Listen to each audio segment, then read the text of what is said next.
झोलमा हाल्नु है अब यसरी तेल छ भने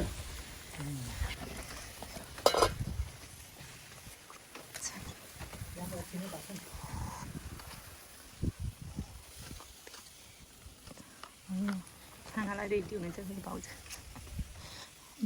फोकस चाहिँ हाम्रो भाउजूलाई मात्र गर्ने हो कन्टेन्ट नै भाउजू होइन त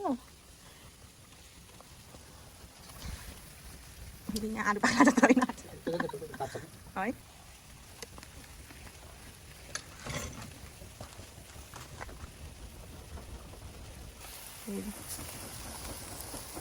धुवा मात्र देखिरहेको यो आलु त 1 वर्षै लाग्ला जस्तो है आलु त बिस्तारै पाक्छ आलु त खास एकदम स्लोमा पाक्ने हो कि त्यसलाई छोपेर राख्नुपर्ने है बिस्तारै पाक्छ एक साइडमा जम्मा पारेर राख्नुहोस्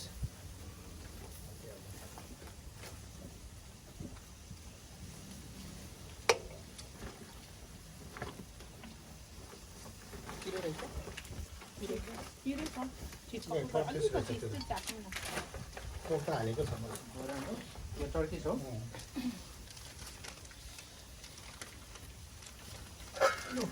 खानु न तपाईँहरू खानु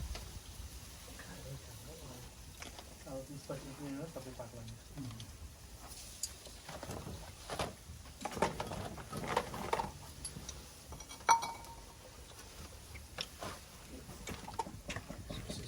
हल्का उल्किएको छ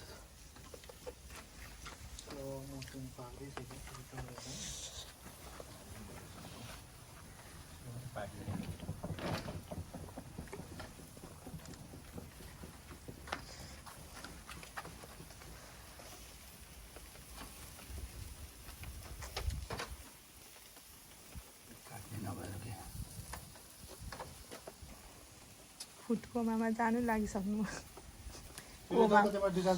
कोमामै गइसक्नु भयो यो अर्को भाँडाकुँडा लिएर आऊ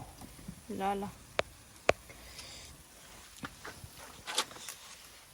काट्ने पनि हेर्नु